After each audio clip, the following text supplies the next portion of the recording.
So what I'm gonna do is on this table, I set up just like a little small introduction of the stuff and materials that we use here at Flatbed to print on. It's the yellow, just to show y'all what ink looks like. So this is ink and it's an oil-based ink. That's why there's like this nice sheen to it.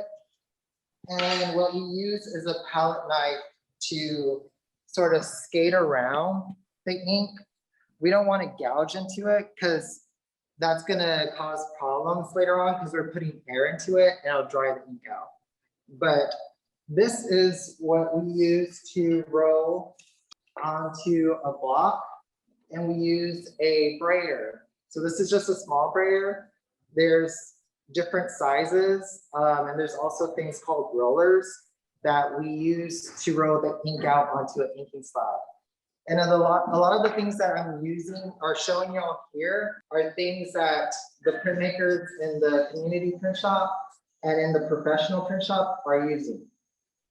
So here's a wood block that some of you have all seen me carve and share. What I use it's called wood carving tools. And basically I just carve into the wood block and carve away the top surface of the block itself. And yesterday I got to do a proof. Let me put the proof and the block side by side, so y'all can take a few minutes or a few seconds to just look at it. This wood block right here is MDF. And you can see that it's a pretty thick board, but you only carve like my cuts are not too deep. They're pretty shallow. But there's other materials, like here's linoleum that just very quickly I'll show y'all. And you could carve into plywood. There's some really nice wood called Chino wood that has a nice wood grain to it that a lot of printmakers enjoy. So those are some of the materials that you could carve into. I also printed this block on a sheet of Kozo paper. It's a Asian type of paper, but because you get a different sort of tone compared to like the proof print that I have here. So it's a lot softer on the eyes. But with printmaking is often building up each layer. So you could just like have this one single layer of just what I carved, or I can go back and continue to build up layers. So that's what I'm going to be doing with this wood block. I did a blend roll yesterday, and this is going to be a layer that's underneath all the areas that are black. So all the areas that are white are where you're going to see the colors. In printmaking, there's sort of like European paper, and which is sort of like a thicker sort of, it almost looks like cardstock, this paper, but this is BFK, and this is a heavier weight sort of paper. You can tell by it's not so as flimsy. The paper that I normally like to print on is either like an Asian paper, which you could see it's sort of like there's more fluid to it, or it's a lot looser. But with Asian paper, there's a delicateness to it too. So I think that's a good way to transition into Gab's area that I've asked her to sort of give me materials and stuff that she's printed on just to share with y'all. Gabs did some like a small etching on a copper plate, printed it on this, I think it's just proofing paper, but she printed, so that is the plate and that's the print. And do y'all notice anything? Right, do you over see here. that on the print, the hand is facing the opposite way from the plate? Yeah, and I see Yes. that and I see that red handle on the side. Yeah. So when you're printing, whatever you're printing will always be printed the mirror or the reflection of the block or plate itself. So that's what it's called. What you're seeing is the plate being mirrored onto the print. So, but that's a nice red. I like that red. I'm And what liking that. I'm actually excited for is this area, because Gabs also used a vinyl record to print. So this is like a non-traditional surface that she used to print on. And so you can see the vinyl record was printed. And this, she printed on a mulberry paper. So it's another type of Asian paper. Asian papers tend to be named after the fibers of the plant or the tree that they were used. So you can see the detail of the vinyl record. She also printed or carved into linoleum. Do y'all know, have y'all ever carved into linoleum? Nope. Yeah. No. No. So it's sort of like a rubber. So you see how I'm sort of like being a little tough with it. So it's just a soft rubber surface that she carved into. But the cool thing is with blocks like linoleum or MDF or your wood blocks, you can actually print onto fabric. Oh, nice. Yes, about the print on the fabric. How did y'all get it on there? So you know how, have you used a stamp before? Yes. I have So stamps. think of printmaking like every time you had used a stamp. Yes. So what we're actually doing is we're just creating stamps with different types of materials in Yes. order to create multiple of the same image. So you see how it's the same image over and over? Yes. This stamp right here to print. And you know how I talked about that the print is like a mirror? Yes. So that's, you see how they're both facing different directions? Yes. So then I just roll my ink on this surface, Yes. flip it, and stamp it. That's good.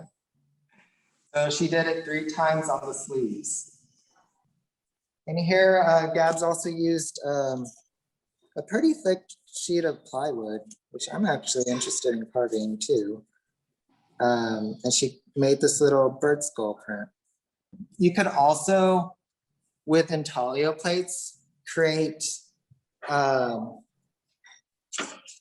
more, like you have more freedom to cut the shape out. So you see how this is a rectangle or a long rectangle? Gabs actually like made this sort of cool, funky, edgy oval.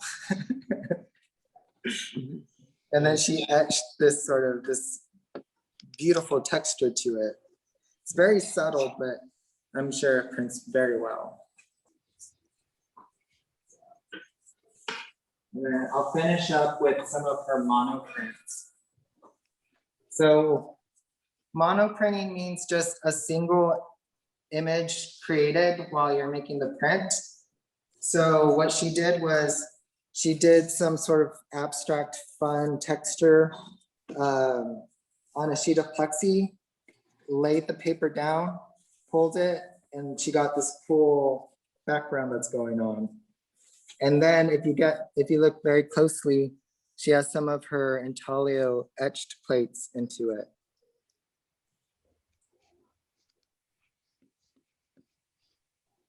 I think they're like the line works are of orchid flowers, which we have some in the shop if y'all, we'll pass by them so y'all can see what orchid flowers are. But yeah, there's a lot of fun playing around in printmaking is what I've discovered. Okay, so that's just like the small introductory. So now we're gonna go through the community print shop where some of our printmakers are working. Oh, the orchids are right here. That's good. So this is Deborah. She's a printmaking artist that uses the hours here to work on her stuff. Yeah. This is Stacy, and she's right now we're doing a Zoom virtual Printshop tour. So I'm on camera? Yeah. Yeah. Yeah, do you want to meet everyone? Let's do this. So do y'all want to say hi to Deborah? Hi. Hi. What are you working on, Deborah, today? I'm working on my little lost pony in the marsh at midnight. Oh, yes, I'm excited for that one. Yes, what you see when it's just in copper. I have Yeah, oh, could you pull that out? So this is a copper plate that Deborah's been working on, and I've seen it transitioned a lot, so but it's turning out beautiful. This is the latest iteration. Oh, wow. So I wrecked the plate several times and brought it back from the dead. So I'm proud of that for that reason. So what Deborah's doing is she's gonna set the pressure for, she's gonna prepare a plate by setting the pressure first.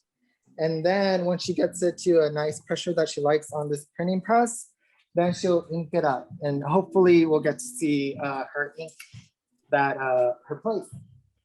So thank you, Deborah. Thank you. Bye-bye. Say, Richie, Yeah.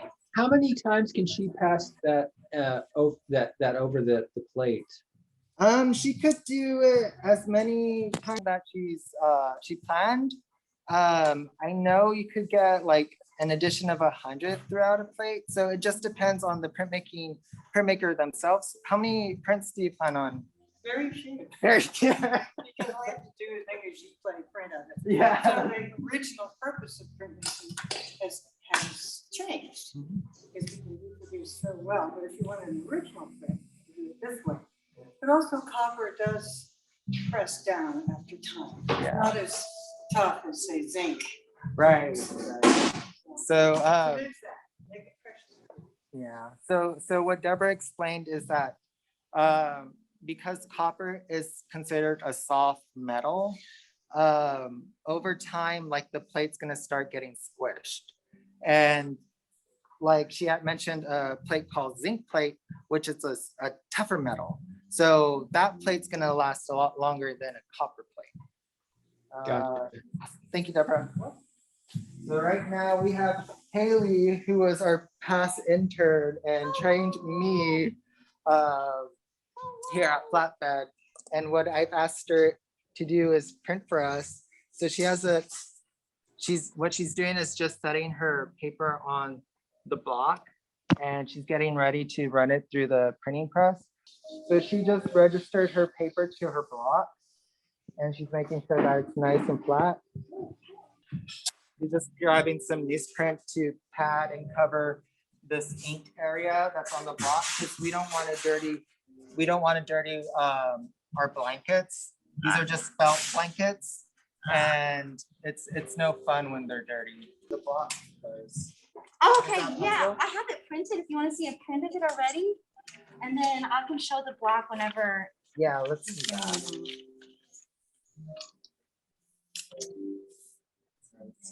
Oh, it's okay. Is that plexiglass? Is, are you just recycling your ink? Yeah, I had that a little bit left over that I had, so I was like, I might as well use it. I might as well just get rid of the excess. We save a lot of stuff and material in printmaking because you never know Nice. when it could be used for something else. So Haley's gonna start sending it through the press. Raise it for me a little. Yeah. How much are you going up? I think half a turn. Half a turn. What did you stop at? I am at 7.7. I like that. So what we did was just adjust the pressure and raise the barrel up, so that way her block can run through it. So now I you think that's see perfect. that it's going through like it made contact, and now everything's being fed through.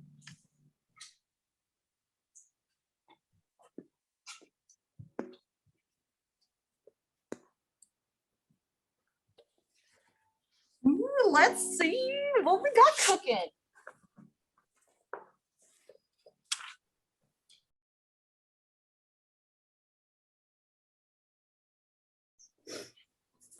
I'm excited. I inked it up, I think, pretty well this time, but also I never know.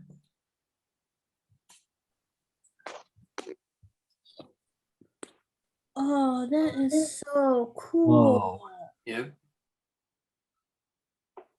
Yeah. It's nice. Haley. It's Whoa. nice. Oh, okay, ink was good. It's a little Yeah. dry. But this is the reverse of the block. As you can see, like Deborah was saying, everything is in reverse. I think I heard you say it earlier too. So is the ink blue or black, Miss Haley? It's like a really deep blue. I have it right here if you like want to see it. Ooh, that's pretty. Not the best, but I'm gonna use the rest of what I got. But it's like this really pretty deep blue, and when it's on the glass, it's like this cyan. It's so pretty. The ones I had done, it's a little lighter. It's a little more Ooh. pretty.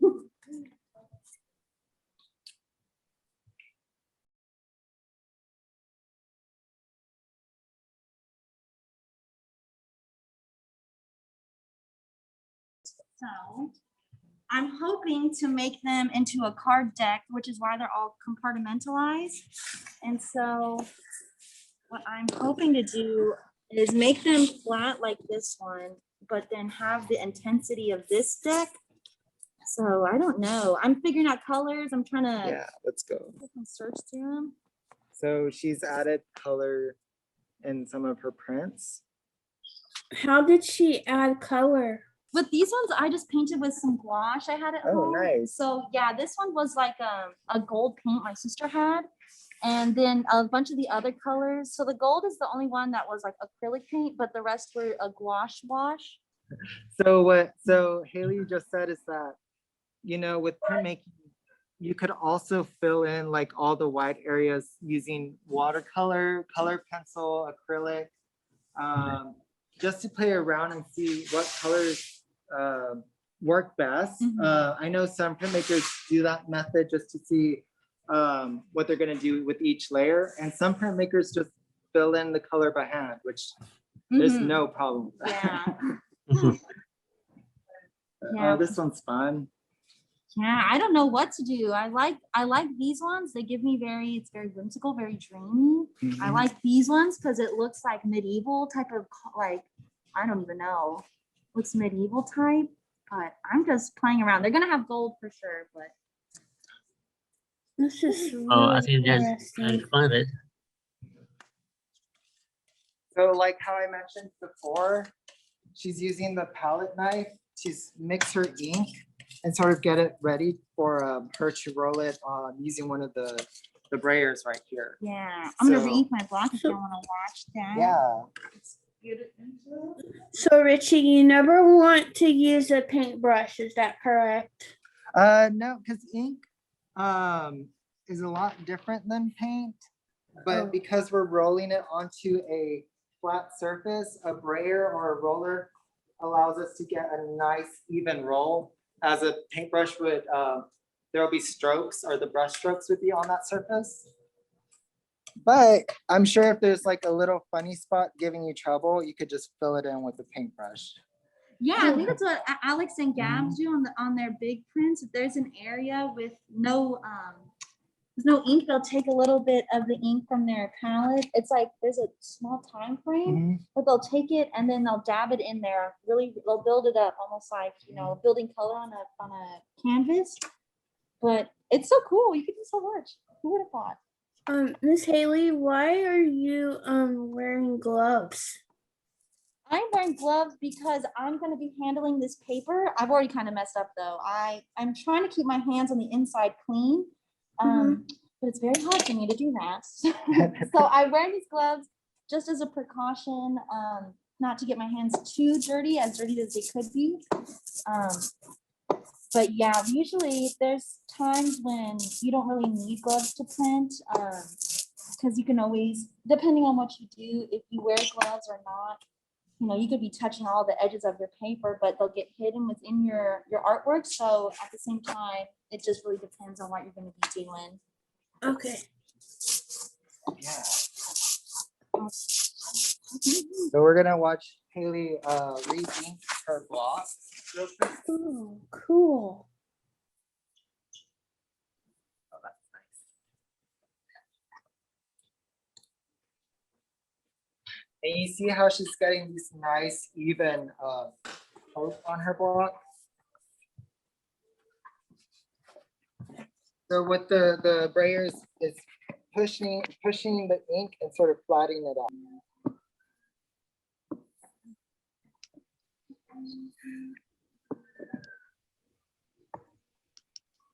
Oh, thank you, Haley. Oh, Of look, that was course. fun. They're like little treats. So now we're gonna go move and see what Belinda's working on. Thank you, Haley. Thank you.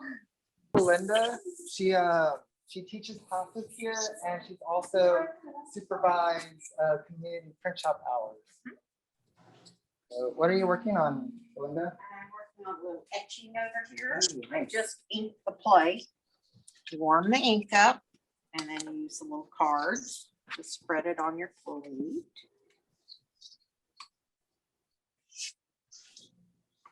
And sort of take off the most. So she's using cardstock to spread the ink onto the surface and sort of get the ink pushed into Little lines. the little lines. And then she's going to take a piece of tarlatan or Cheesecloth. and sort of pull away, but at the same time push ink more into the little lines. So what she's working on is a copper plate. So what you saw Deborah's plate, the horse, Belinda's also working on a copper plate. She's just inking it right now. Cool. And then you can start to see the image come through. As the more she wipes away, the more the image starts to stand out. Or get too far, clean the back.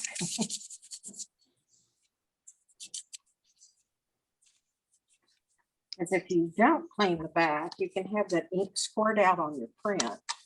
Oh no. And that's no fun. No, that's no fun. It ruins the print. Definitely no fun. And you can see that it takes a while for the image to start to get ready for it to be printed. So you have to just be very patient and wipe away the ink. So let's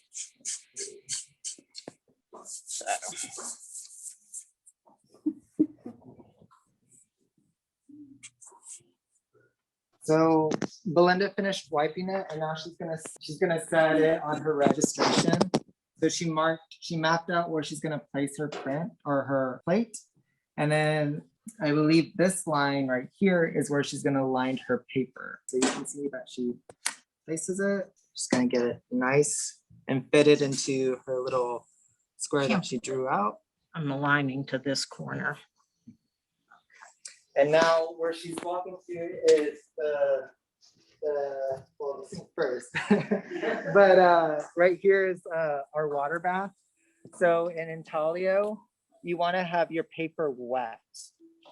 And the reason behind is that the plate, it'll pull the ink off of the wet paper will pull more ink off of the plate, but also we don't want to tear the paper, so the wet paper helps with that when running it through the printing press.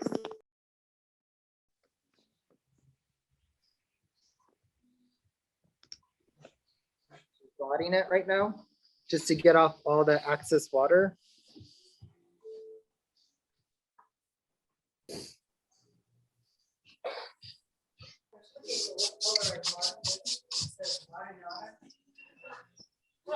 Just making sure that she gets all the lint off. lint.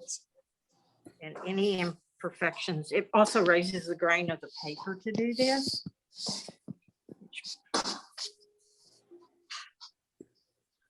Taking it to the press.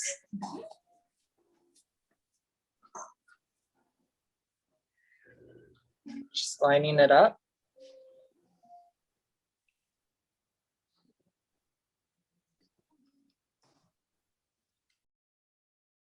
I adjusted the pressure because the blankets aren't the ones I'm used to printing with. Okay. So.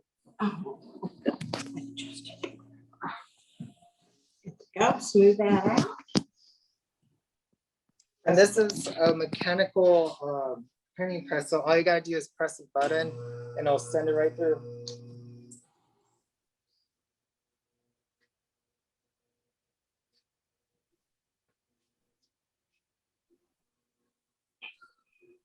There we go. I think that's good. There we go. And you can see the embossment of the newsprint and the paper. And that's why I stopped pulling the pen. What is it a picture of? It's a moth on belladonna. Wow, you did a really good job. Well, thank you. Now I see the moth. Yeah. Yeah. I'm probably gonna do some hand coloring on it. This will be pink. This will be pink when I hand color it, and this will be magenta. I don't have a hand colored one yet because I haven't got the background exactly like I want it yet. Looking good. Yeah. All right. Thank you, Belinda. So right now, we went through the community print shop, but let's take a time to look at some of like the works that are on the wall. So this is a large intaglio plate. So what you saw Deborah and Belinda working on here at Flatbed, they also work on larger copper plates. So and here's another one of a fish. And then this is a wood block right here. There's some more. There's little over here, this red print. So this is a wood block just carved into, and then they put some holes on the top of there. But here's a good way to show you how we sign our prints. It's the, let's see, edition amount, the title of the print itself, the name of the printmaker, and the year it was created. So this was created in 1999. This has some years on it. This is another etching.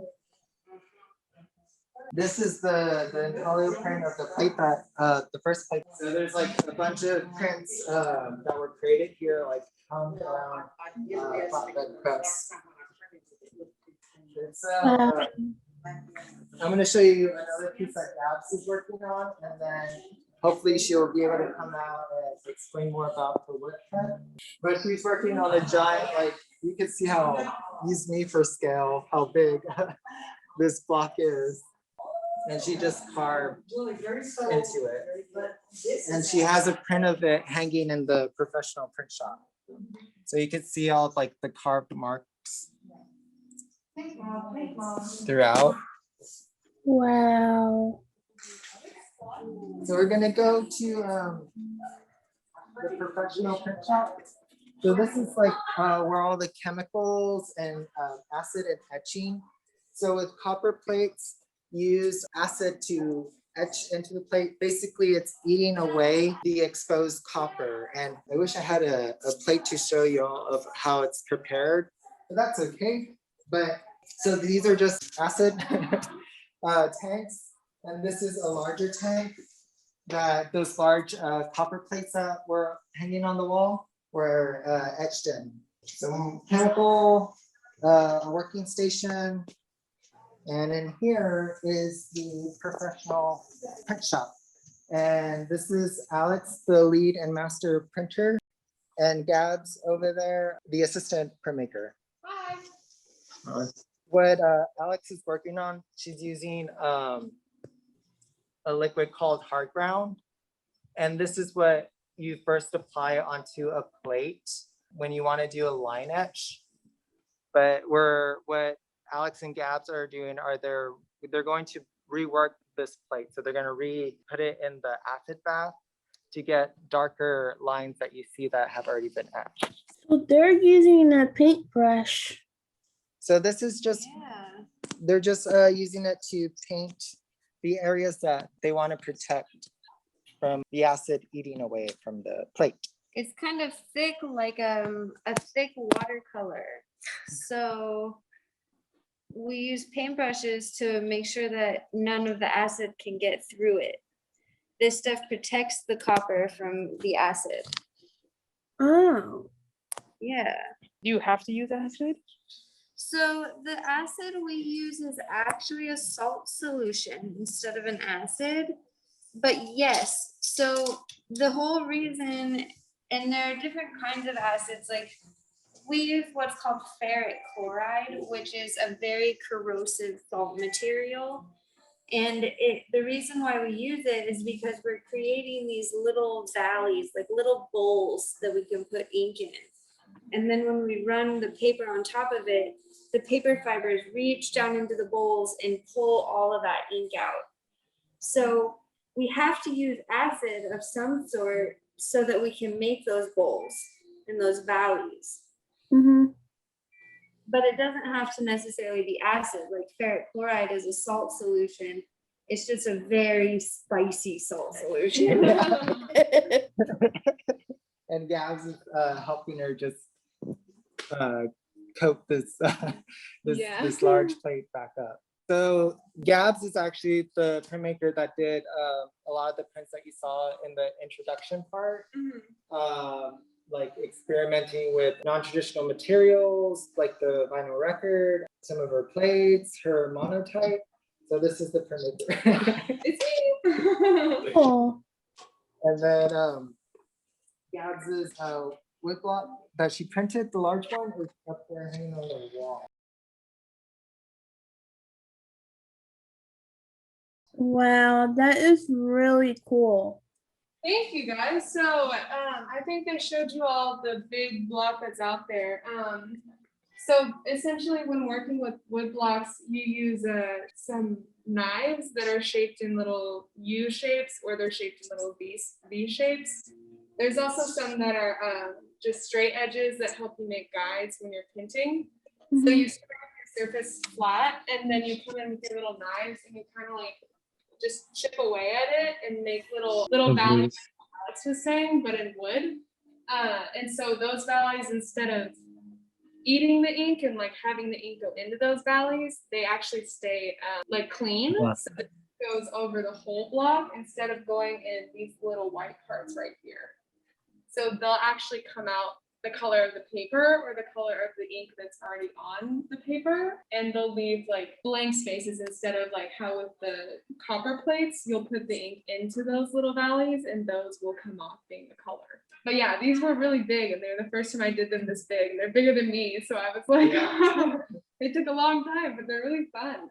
So Gabs actually carved 2 blocks, right? Yes, there's 2 of them. One was hiding behind the other one back there. One is this pink color, and then one's the like darker red color. So this is a 2-color print, and so you can see like getting close to it that like here's the first layer is that light pink that Gabs just said, and then the darker sort of wine color on top of that. So the first block is that red one, and then the second block is the darker color. Yes, yeah. Awesome. So we're gonna go, we're gonna finish off in the gallery and in the archive. So let's start off in the archive, and then we'll finish here in the gallery. So Flatbed Press has been here for 30 years. And for 30 years, they've collaborated with printmakers and artists to just come in here, make an edition of prints. And so some of the prints that you see like hanging around on the walls are archived in these flat files. So you can see there's been a lot of prints made. But yeah, so you can see how many of artists that have come through Flatbed Press. So that's a lot of names. So this is the archive. And here, I'm pretty sure some of you have experience the gallery in the past show that y'all were a part of. This is a collection of abstract works, etchings of monotyped blocks and stencil work with etchings as well. So we'll sort of go through. So these are plate etchings, and a good way to know if it's like plate etching is look for embossments in the paper. So you can see that there's this sort of receding, or the paper is going back right here. And that just means that it's an embossment of the plate. And you can tell, say like if you go to a museum and they have prints up, a good way to tell if it's an etching is through the embossment. But these are two plate etchings by Joe Siegel. Very nice little series. For all our minimal artists, Mccoy, he used a process called aquatint that is a part of the intaglio process. So it looks like white powdery, like little textures on the plate. And it just helps for the ink to get caught into. So, but he decided to use just flat colors of like an eggshell and a black tone, which I just noticed that there's like faint stripes. And that's one thing about printmaking that I love, is that in order to appreciate the prints, you have to get up close. Don't touch it, but get up close to the print and look and see, because there's like little faint details that we would miss if we just walk by and not get up close to it. Aquatint and line etch. So this has 3 printmaking processes in this print. Here's a more trace monotype. So Joe Robert Kraft is a sculptor that was intrigued by printmaking. And the story that I was told is that in order to do his print, so these are just single prints. A monotype means a single print. He took one of his sculptures and he dragged it onto the surface and then printed it. So you could be very experimental. You could play around with printmaking. You could do so much things. He also did a larger print that I think we'll just kind of walk back into the archive to show you him dragging one of his sculptures on a larger wood block. So they're pretty fun, really quick. Here's a larger print that he did with him dragging one of his sculptures onto a wood block, and then that's what they used to print. So you can see that his sculptures like dug into the block itself. And then these beautiful line marks were created by doing that. And these are wood blocks. And like you could see the grain of the wood itself is in these prints. And this is actually a copper plate made to look like the wood grain of a block. Wow. So Interesting. that is some cool stuff. There's more. I'm not familiar with this process, but what I do know is that this artist, Winston Lee Mascarenas, is a anesthesiologist, and he uses sound waves as his method of inspiration. So these will actually, like, you know how a music box has like that little spindle, like the little nodes? Like this is supposed to be like sort of a distorted music box tone. But it's so clean and so simple, like the two plates that he used. Yeah, I can see it. This is a print done by Betty Ward. Yeah, and these are 2 mono prints. Another mono print. More mono prints. And a small little print paper. But yeah, so that is going to conclude the Flatbed virtual Printshop. Well, it's been very interesting. Thank you for sharing. You're Thanks welcome. for sharing. It's been interesting. Yeah. It is. Well, thank you all for joining. Well, I hope that encouraged y'all and got y'all inspired and even want to inspire you to make more work. Good. Well, thank you again, everyone, for joining in. I'm so happy that that I got to share this experience with y'all. Thank you, Richie. You're welcome. I'll see Thank you, y'all Richie. later. Bye. Bye. Bye.